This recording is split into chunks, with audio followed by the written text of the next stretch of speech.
ဒီနေ့ video မှာတော့ Photoshop မှာပါတဲ့ဒီ feature တွေတော့ဖြစ်တယ်ပေါ့နော် levels ကိုအသုံးပြုပြီးတော့ဒီဘက်အခုဘေးဘက်မှာပြထားတဲ့ဓာတ်ပုံကနေပြီးတော့ညာဘက်မှာပြထားတဲ့ဓာတ်ပုံပေါ့နော်အဲ့လိုမျိုးဖြစ်သွားအောင်လို့color တွေကိုပို့ပြီးတော့ enhance လုပ်နိုင်အောင်လို့ပို့ပြီးတော့တောက်အောင်ပေါ့နော်ပြီးတော့ရင်ကိုလိုချင်တဲ့အလင်းမှောင်ချိန်နိုင်ဖို့အတွက်ကိုဒီနေ့မှာရှင်းပြသွားမှာဖြစ်ပါတယ်ဆိုတော့စလိုက်အောင်ဆိုတော့ class folder ပေးထားတဲ့ folder တွေကဒီ 3.1 color level ဆိုတော့ဖွင့်လိုက်မယ်နော် 3.1 color level ကိုဖွင့်လိုက်တယ်ဆိုရင်ပြီးသွားရင်ဒီဘက် adjustment မှာ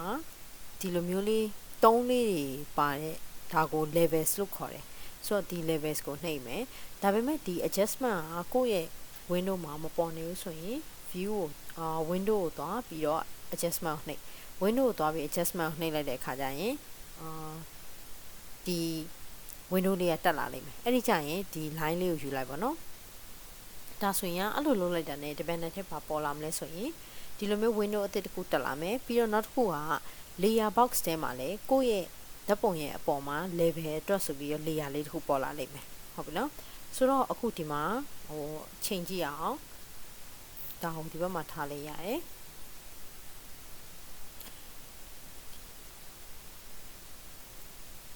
level ဆိုတော့ level ကကြတော့ဘာ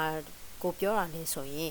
image တစ်ခုမှာဆိုရင်ဒီအခုမြင်နေရတဲ့ဒီ line လေးကို image histogram လို့ခေါ်တယ် image histogram ဆိုတာကဒီ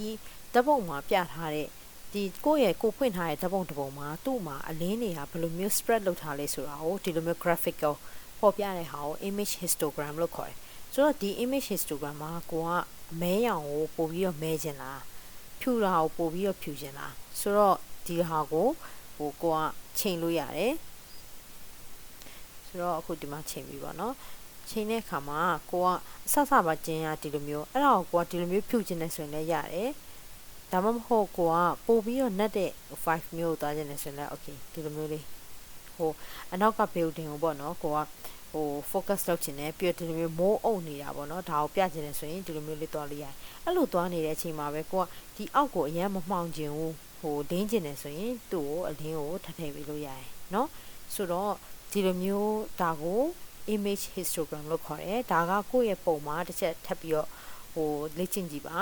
ဘယ်ဟာမှန်တယ်မှားတယ်ဆိုတာထပ်ပေါ့နော်ကိုကဘယ်လို vibe မျိုးလိုချင်တာလဲဆိုတော့ဒီဟာပေါ်မှာမူတည်ပြီးတော့ဒီ image histogram ကိုကိုက adjust လုပ်လို့ရတယ်เนาะဆိုတော့ဒါပြီးသွားတဲ့ခါကျရင်ကိုကဒီမှာအောက်ကိုတွားပြီးပြန်ကြည့်မယ်ဆိုရင်ဒီမှာ layer ထဲမှာ background ရဲ့အပေါ်မှာ level 1ဆိုပြီးတော့ပေါ်လာလိမ့်မယ်ဆိုတော့ဒါကို page point လုပ်ကြည့်ပြီးတော့ကိုယ့်ရဲ့အရင်ပုံ original ပုံနဲ့ပတ်သက်ပြီးတော့ကိုယ့်ရဲ့ improvement ကကောင်းလာလားဒါမှမဟုတ်များသွားတယ်ဆိုရင်လည်းကိုယ်ကဒီမှာပြန် short လို့ရတယ်ဆိုတော့ဒီလိုမျိုးအဖွင့်ပိတ်ကိုလုပ်လို့ရတယ်เนาะဆိုတော့ဒါကတော့ level သုံးပြီးတော့အလင်းဒီ image ပေါ် color တချို့ပေါ့နော်အဓိကတော့အဖြူမဲကိုချိန်နေပါဆိုတော့ဥပမာနောက်တစ်ခုပြထားတယ်လို့ပဲဒီမှာလဲကိုယ့်ရဲ့ image histogram နောက်တစ်ပုံဆက်ပြီးတော့ကြည့်မယ်ဆိုရင် adjustment ကိုသွား levels ကိုသွားပြီးသွားရင်ကိုကဒီမှာအခုဆိုရင်ဒီမှာဆိုရင်ဒါဆို background ရှိတယ်ဒီ background ကိုမပါခြင်းတိတ်ပြီးမပါခြင်းမဲခြင်းနဲ့ဆိုရင်ဒီလိုမျိုးလုပ်လိုက်လိုက်ရတယ်ဒါဆိုရင် background မဲသွားပြီးတော့ကိုယ့်ရဲ့ဒီပုံကပဲပို့ပြီးတော့ပုံကိုပို့ပြီးတော့ focus ဖြစ်လာအောင်ဆိုတော့ဒီလိုမျိုးလုပ်လို့ရတယ်ဒါဆိုရင်ဒါ original ပုံဒါကို edit လုပ်လိုက်တဲ့ပုံပို့ပြီးတော့ color က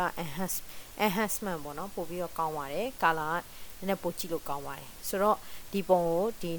ပုံနှစ်ခုသုံးပြီးတော့လေ့ကျင့်ကြည့်ပါဒီနောက် page နောက်ဒီဆက်သွားမယ့် video တွေမှာလည်းဒီ color ချိန်တာနဲ့ပတ်သက်ပြီးတော့ပေါ့နော်ဒီ adjustment တွေက tools တွေကိုသင်တာနဲ့ပတ်သက်ပြီးတော့ဆက်ပြီးတော့သွားလိုက်ပါမယ်နော်